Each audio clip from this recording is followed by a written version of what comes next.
um pouco de fermento leveda toda a massa. Gálatas 5, 7 a 9.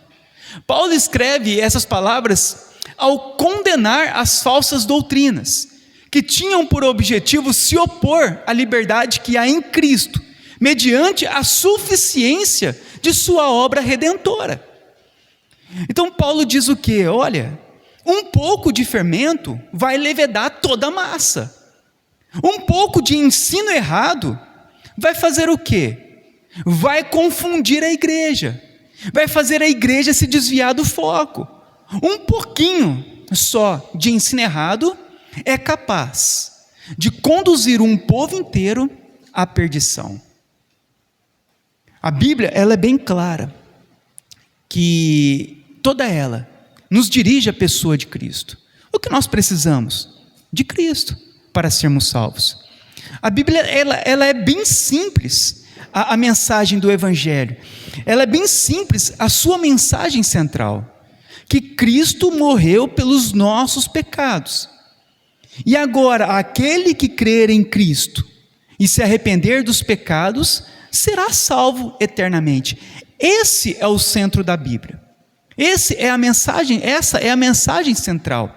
Mas olha o estrago que é capaz de fazer quando nós tiramos a cruz de Cristo do centro da pregação, do centro da igreja.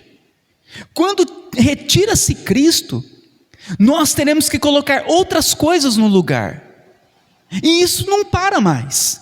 Você vê que o pentecostalismo vem várias ondas, várias ramificações, e dia após dia, irmãos, abre uma igreja nova, inovando alguma coisa relacionada ao pentecostalismo. Alguma coisa nova acontece, uma nova moda levanta, alguma coisa se inventam, mas sempre estão inventando algo novo, lançando algo novo dentro desse movimento. Então, é terrível, né, o resultado desse movimento. Vamos ver agora a respeito dos dons. A respeito dos dons, as igrejas pentecostais elas dão ênfase nos dons de profecia, cura e de variedade de línguas. Então faremos uma leitura bíblica e histórica desses dons. É importante saber que esses 3 dons não ocorreram durante toda a história da igreja, somente no período dos apóstolos. Talvez você nunca tenha ouvido isso, mas depois dos apóstolos, esses dons cessaram. É por isso que inicia-se o movimento pentecostal. O que o movimento pentecostal ele vem para fazer? Ele vem para trazer de volta esses dons que haviam cessado após os apóstolos. Após os apóstolos já não existiam mais esses dons. Nos documentos que nós temos dos pais da igreja, eles já desconheciam esses dons. E o movimento pentecostal, sabendo disso, eles vão fazer o quê? Vão agir de uma forma para trazerem de volta esses dons que haviam cessados ao longo da história. Naquela época, por que esses dons eram tão importantes na época dos apóstolos? Porque os sinais naquela época eram necessários para autenticar o ministério e os ensinamentos dos apóstolos. A igreja ela estava se iniciando, não era igual hoje, não existia nenhuma igreja cristã. Após a ressurreição de Cristo, Jesus ele vai enviar agora o povo a fazer o quê? A pregar o evangelho a todas as nações.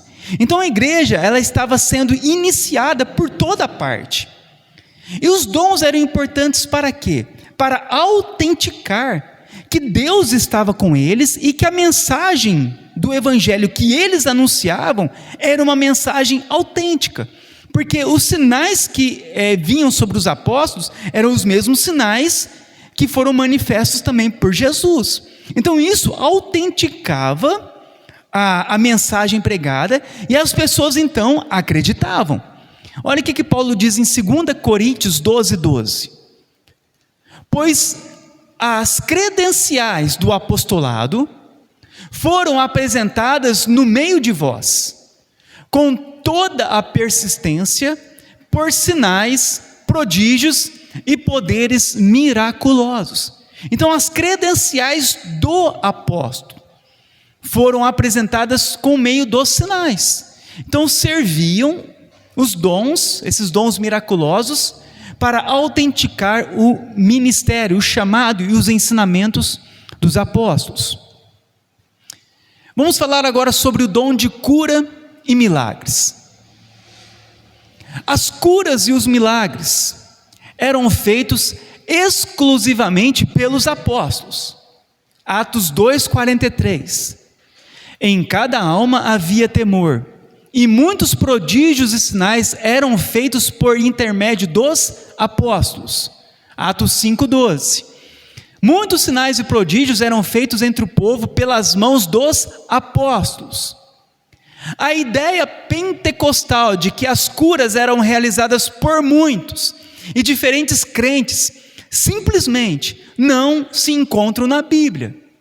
Os registros falam somente dos apóstolos como tendo realizado curas, e junto com eles os dois assistentes enviados pelos próprios apóstolos, Estevão e Filipe, e talvez Barnabé. Fora eles, ninguém na igreja primitiva teve poder de curar.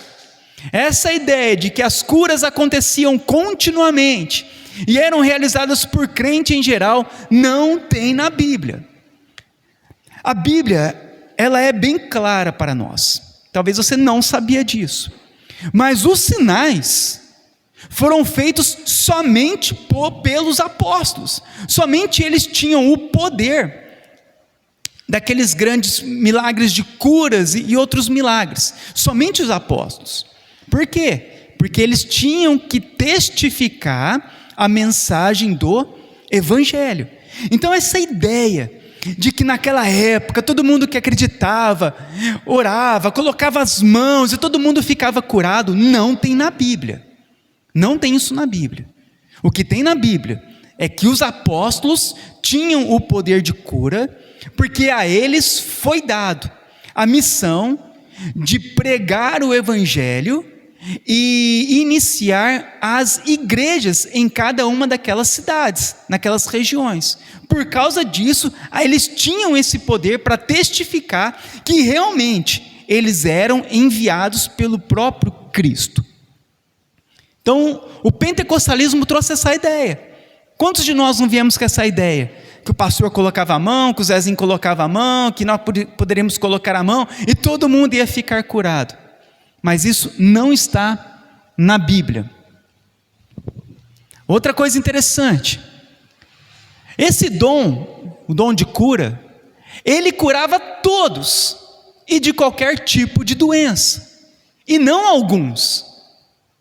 Atos 5:12 diz: afluía também muita gente das cidades vizinhas a Jerusalém, levando doentes e atormentados de espírito imundos, e todos eram curados.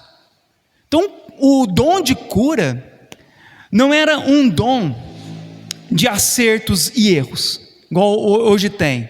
Chama a igreja inteira, impõe as mãos, passa óleo na igreja inteira, e no final, quem foi curado? Quem recebeu a benção? Aí o irmãozinho levanta a mão, eu recebi. Não era isso. Aqui eles curavam todos, e de qualquer doença, era paralítico, era cego, qualquer um que aparecia na frente deles, eles curavam. Então não era uma cura em proporção, um foi curado, dois foi curados, não, era todos. Olha aqui, irmãos, afluía gente das cidades vizinhas.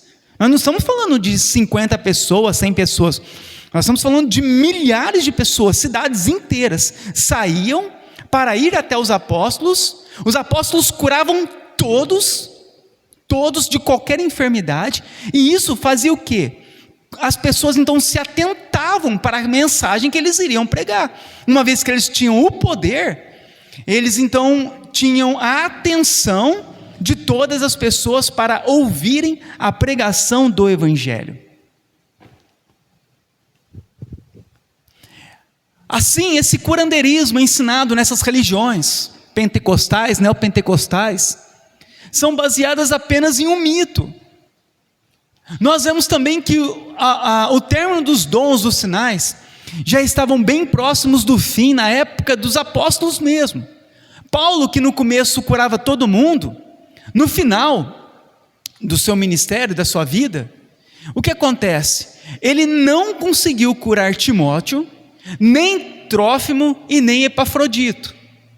Nós já vimos que no final, após ali a igreja já ter lançado os fundamentos, já ter formado igrejas em várias regiões e cidades, nós começamos a ver a cessação do dom de cura. O próprio Paulo já não tinha mais, como no princípio, o poder de curar, e algumas pessoas não foram mais curadas. Então os sinais tinham como objetivo autenticar a mensagem dos apóstolos.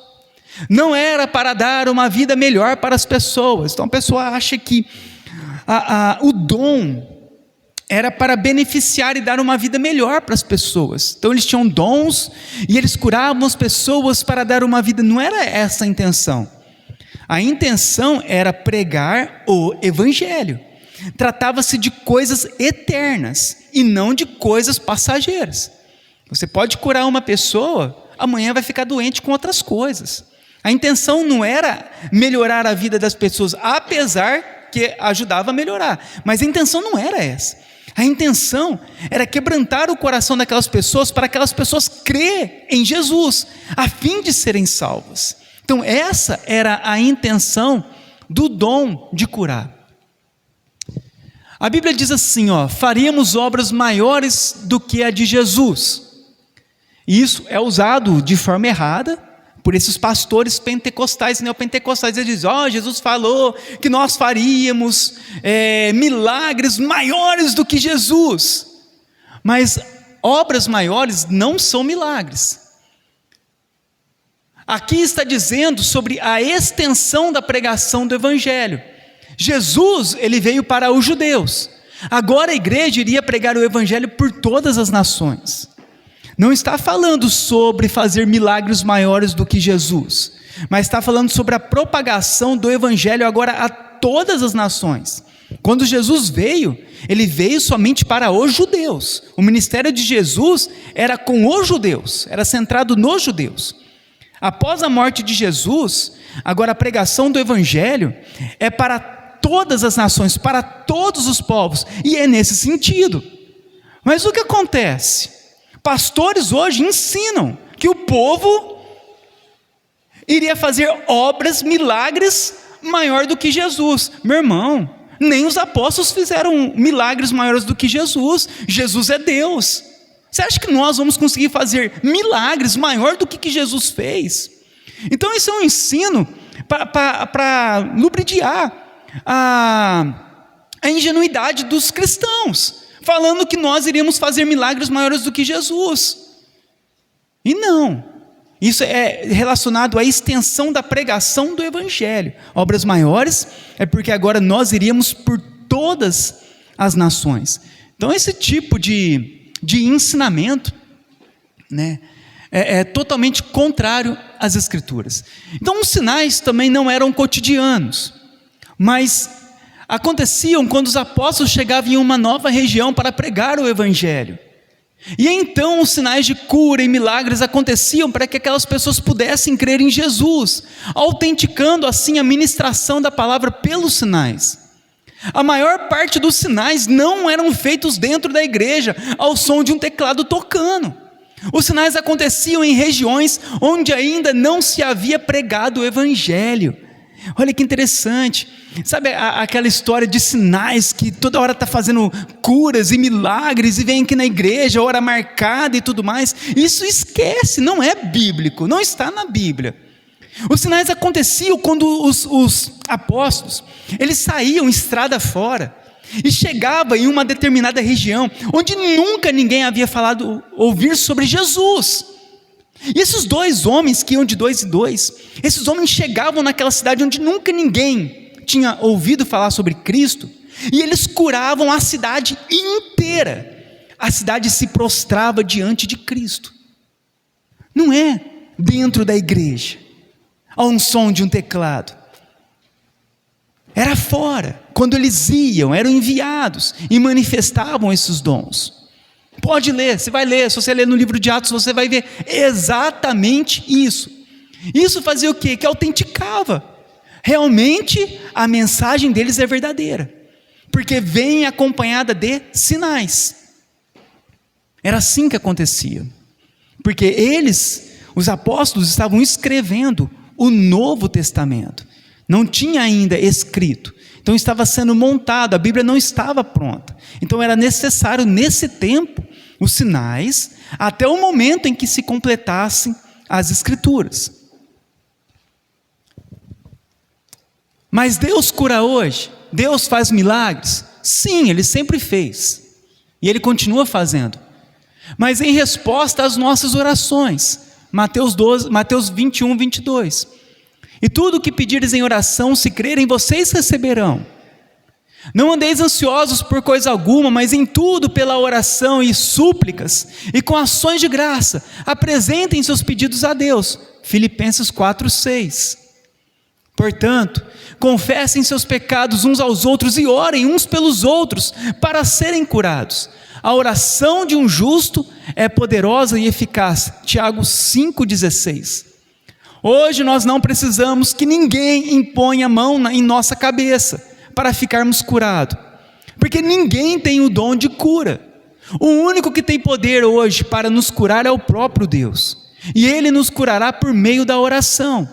Por isso é importante nós orarmos por nós e também orarmos uns pelos outros, uma vez que é claro para nós que ninguém tem esse dom, porque o dom de cura curava todos de qualquer doença, qualquer enfermidade, qualquer coisa. É paralítico, é cego e tudo mais. Se a pessoa tivesse esse dom, ela ia lá no hospital e curava todo mundo.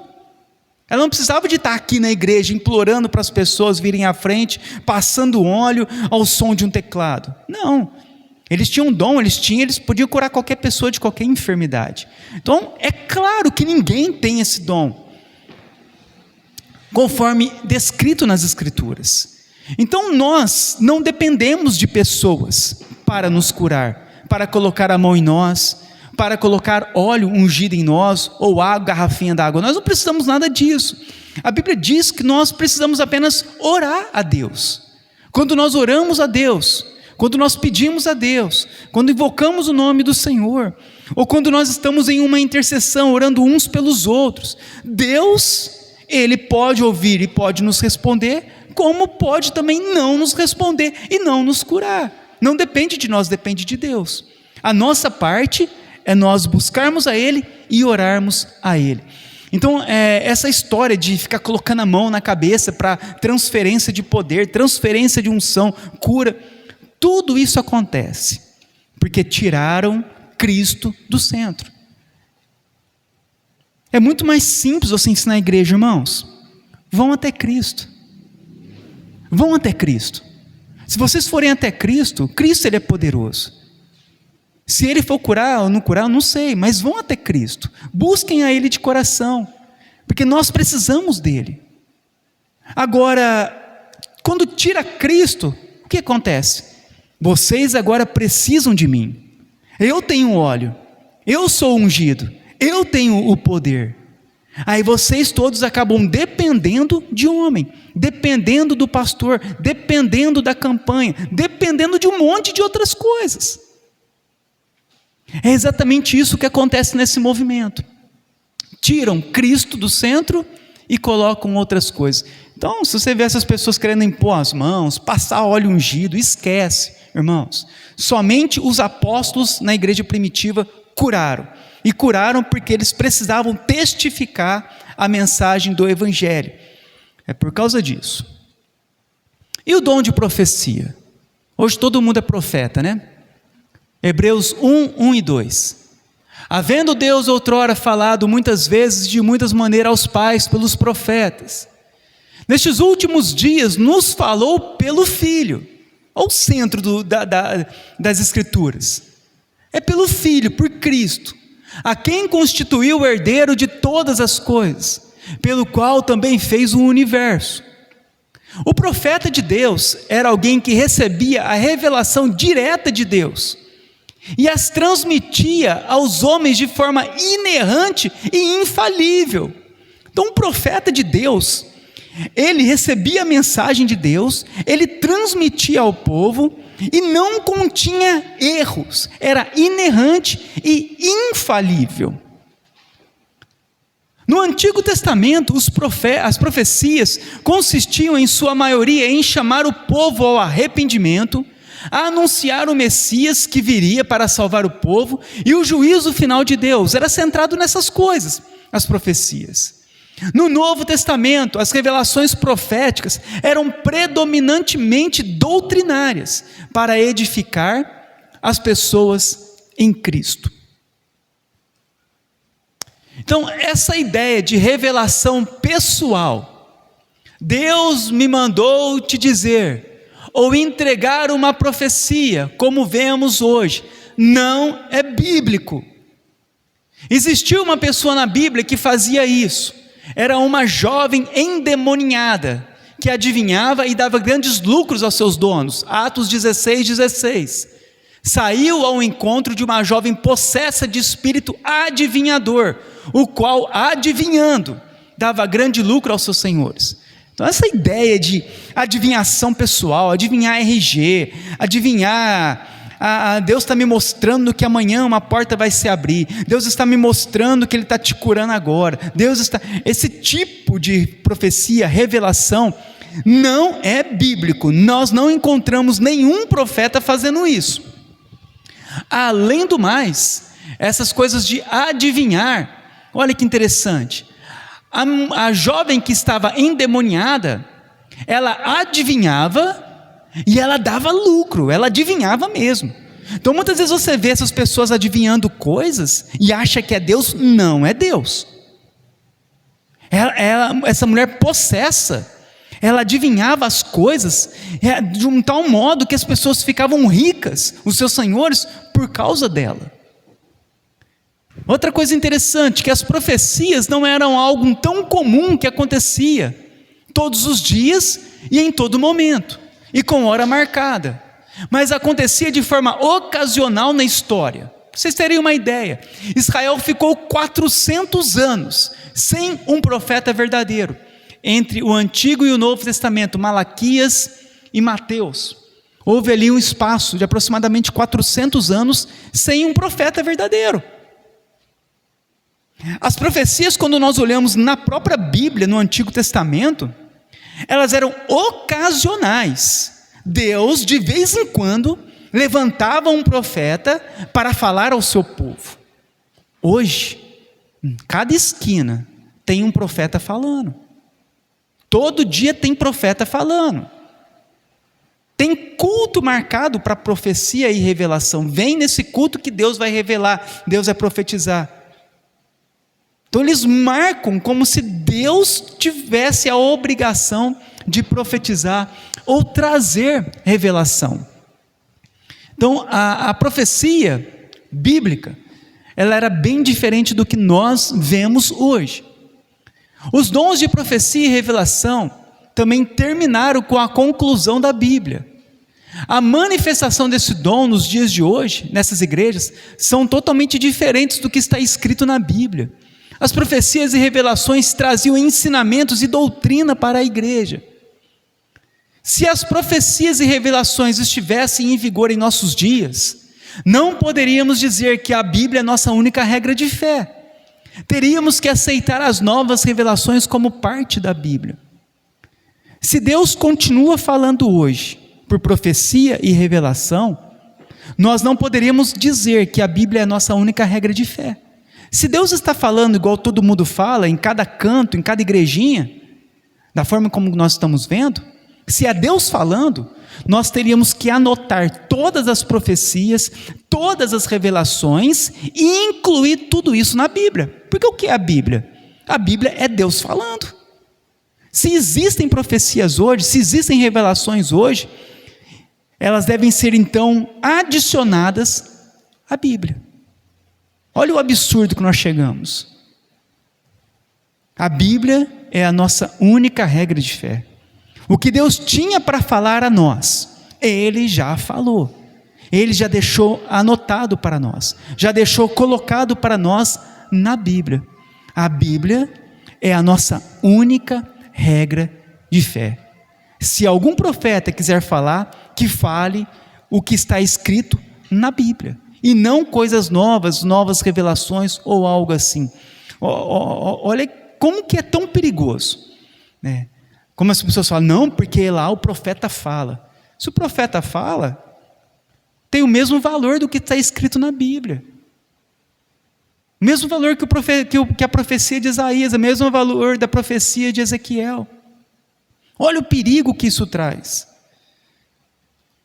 Mas nós sabemos que antes Deus nos falou por meio de profetas, e hoje Ele nos fala por meio do Filho. Cristo agora é a nossa revelação final, é tudo o que nós precisamos. Agora sobre o dom de variedade de línguas, que é o bezerro de ouro das igrejas pentecostais. E para ser batizado com o Espírito Santo, eles dizem que tem que orar em línguas. Então, o que é o verdadeiro dom? Primeiro vamos entender que o dom não é dom de línguas. Se você ler, o dom chama variedade de línguas. Esse é o dom que está escrito na Bíblia. O dom de variedade de língua dos nossos dias, que não é o mesmo da Bíblia, que é chamada hoje de línguas labachúria, nunca existiu nem na Bíblia e nem na história da igreja.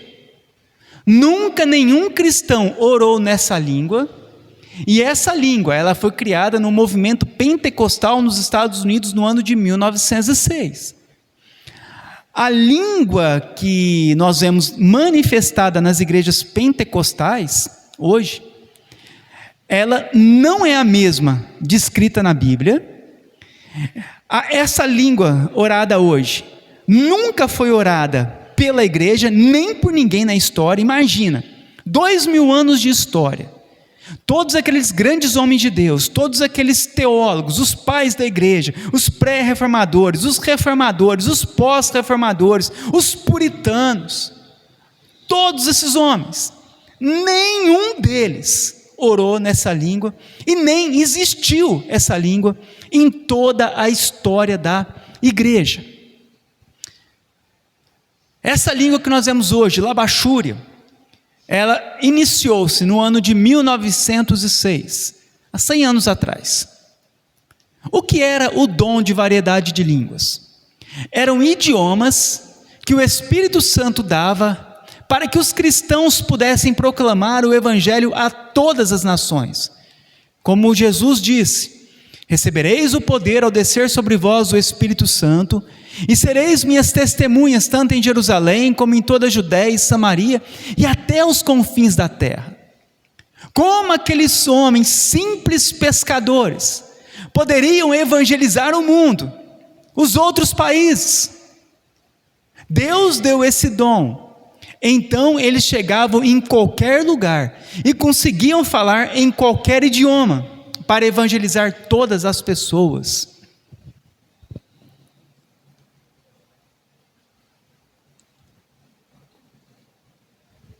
O que era esse dom? Esse dom apresentado na Bíblia era um dom de variedade de línguas, idiomas. E por que eles tinham esse dom? Porque havia um chamado para eles, para a igreja, de ir por todo mundo e pregar o Evangelho. Como aqueles homens simples, tudo pessoas simples, pescadores, eles iriam por todos os povos e pregar o Evangelho para todas as pessoas. Impossível do Evangelho ter sido propagado se não houvesse esse dom. Então, esse dom possibilitava o quê? Eles falarem em qualquer idioma com uma finalidade: pregar o Evangelho para todas as pessoas. Então eles tinham esse poder. Então eles chegavam lá na China, chegavam lá no Oriente Médio, chegavam em Roma, chegavam na África, chegavam em todos os locais. É por isso que o Evangelho propagou tão rápido. Quando você vê na Bíblia, nossa, As igrejas foram fundadas em todos os lugares. Como que isso foi possível? Por causa disso. Porque onde eles chegavam, eles conseguiam falar em qualquer língua, qualquer dialeto, pelo poder do Espírito Santo. Então era um dom de variedade de línguas, que possibilitava a eles a anunciar o Evangelho a qualquer nação.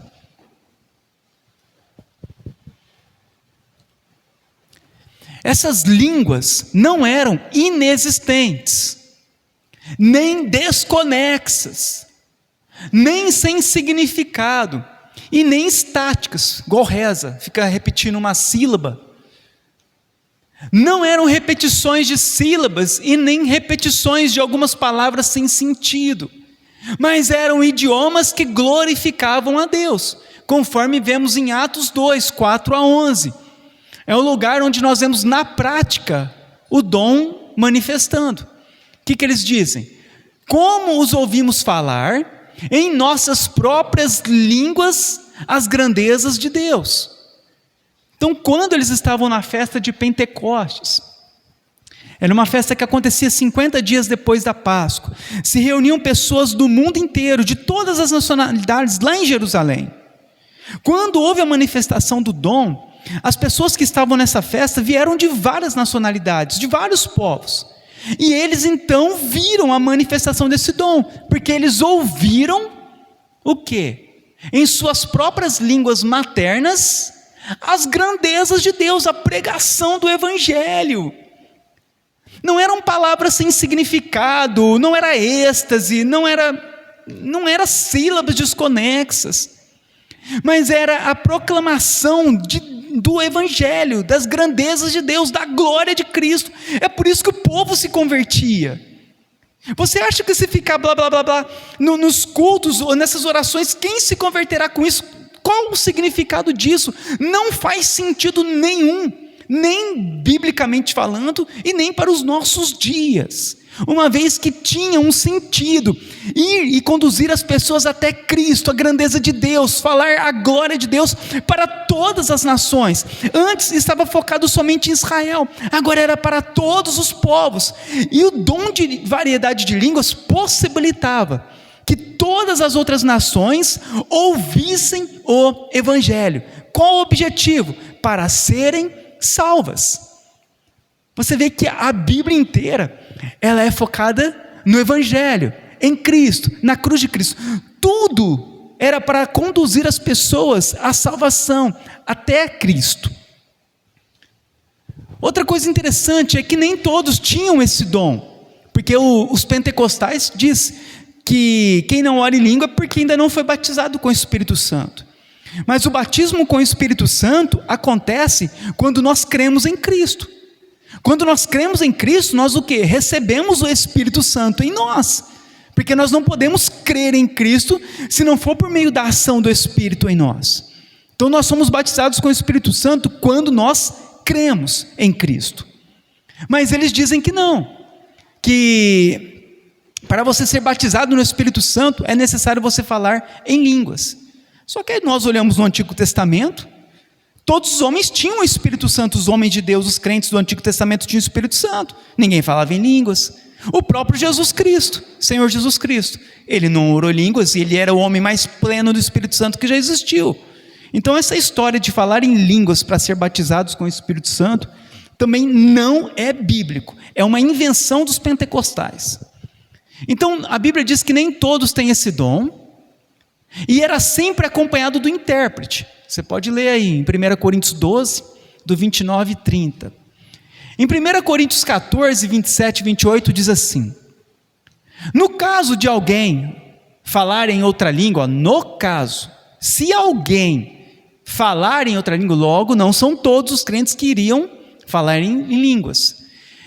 Alguém falar em outra língua, que não sejam mais do que 2, ou quanto muito 3, durante o culto, e isto sucessivamente, um de cada vez, e haja quem interprete. Mas não havendo intérprete, fica calado na igreja, falando consigo mesmo e com Deus. Então Paulo ele diz assim, olha, durante o culto, Ele vai colocar a ordem no culto. E ele diz: caso alguém na igreja fale em outra língua, que sejam no máximo 3 pessoas a falarem durante o culto. E que essas pessoas, elas falem de forma sucessiva, uma de cada vez. E que haja quem a interprete. Por quê? Porque as línguas, elas tinham uma interpretação, e a interpretação era para a edificação da igreja. Se não for assim, Paulo fala o quê? Fique em silêncio na igreja. Não fale. Mas como acontece hoje nas igrejas pentecostais, é uma bagunça. Todo mundo falando em línguas ao mesmo tempo. E sem ninguém interpretar. Quebrando as regras que o próprio apóstolo determinou para a igreja.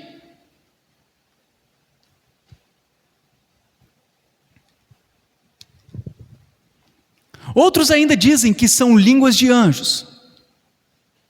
Baseiam isso em um versículo em que Paulo diz: ainda que falasse a língua dos anjos.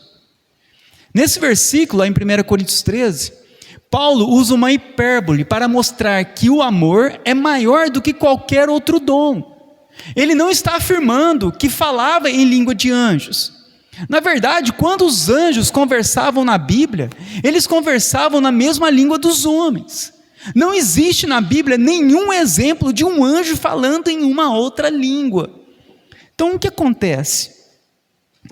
Para eles poderem, o movimento pentecostal, afirmar que aquilo é um dom, como não é idiomático, eles vão dizer o quê?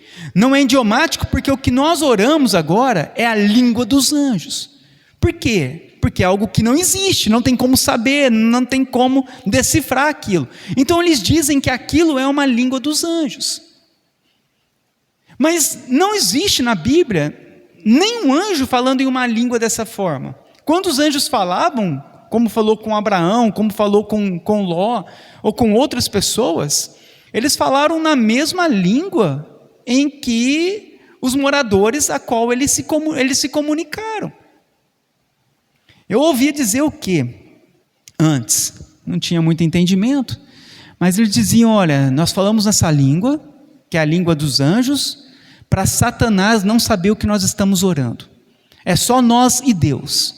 Nem Satanás sabe o que nós estamos orando. Então eles falavam isso, que eles estavam orando em uma língua dos anjos, para Satanás não saber o que se dizia a respeito dessa oração. Mas Satanás é um anjo caído. Então, não faz sentido. Então, essa história de língua de anjos e tudo mais, não faz o menor sentido para nós, não edifica ninguém, não conduz a pessoa a Cristo, não edifica a igreja. É apenas uma criação do movimento pentecostal que surgiu apenas há 100 anos atrás. E o que fica mais evidente para nós que essa língua não é verdadeira? É que quase todas as falsas igrejas e seitas oram essa língua. Antes do cristianismo, diversos grupos religiosos também praticavam essas formas de glossolalia, dessas línguas inexistentes, desconexas.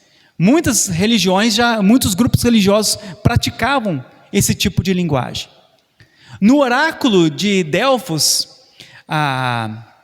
a Síbila, a sacerdotisa do deus Apolo, falava com estranhos sons, como é falado hoje no pentecostalismo. Alguns textos gnósticos no período do Império Romano também possuem fórmulas silábicas, que seriam transliterações de sons feitos por glossolalia. Atualmente, religiões como a renovação carismática, o catolicismo e o espiritismo apresentam fenômenos semelhantes. Se você digitar na internet, padre orando em línguas, você vai ver que os padres estão orando na mesma língua dos pentecostais. É a mesma, pode digitar lá e ver. Como isso pode acontecer? Da mesma forma, os espíritas. Como um espírita pode também orar nessas línguas labachúria? Mas não somente eles, também os xamanismos. No vodú também, haitiano, também oram nessa mesma língua. Em alguns grupos judaicos e entre também alguns muçulmanos, também oram nessa língua. Então, olha, igrejas neopentecostais, governadas por mulheres, que não conhecem o básico da fé cristã, com um péssimo testemunho, e todos orando nessa língua inexistente, e se dizem cheios do Espírito Santo, e ninguém orando em idiomas, no máximo 3 pessoas em sequência e com intérprete. O que nós podemos considerar de tudo isso? Quando nós olhamos para as seitas, essas falsas religiões, praticamente todas elas oram na mesma língua do pentecostal, a língua labachúria. Praticamente todas essas falsas igrejas vieram do mesmo movimento pentecostal, todas praticamente, que nós temos aqui no Brasil, vêm do mesmo movimento. Eles desobedecem praticamente tudo aquilo, todas as regras e hermenêuticas bíblicas, falando, olha, no máximo 3 em sequência e com intérprete. Desobedecem, quebram todas as regras de culto, quebram todas as doutrinas bíblicas principais, mulher governando a igreja, e assim por diante, ênfase, teologia de prosperidade, tudo aquilo que é errado, e mesmo assim, todos eles orando nessa língua. E essa é a conclusão. É evidente para nós que não é possível essas falsas religiões, esses montes de seitas, espiritismo, catolicismo romano, tudo orando nessa mesma língua, e dizendo que tudo isso é a língua, o dom de línguas da Bíblia. Então nós podemos, só pelo testemunho daqueles que oram nessa língua, já podemos entender que tem algo errado, porque não tem como esses tipos de religiões darem um testemunho verdadeiro daquilo que é bíblico. Então, qual que é a conclusão?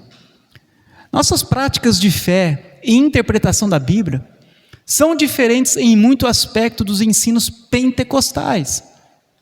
Muitas coisas que nos ensinaram errado, vamos ter que abandonar e estar dispostos a aprender o certo e a começar de novo.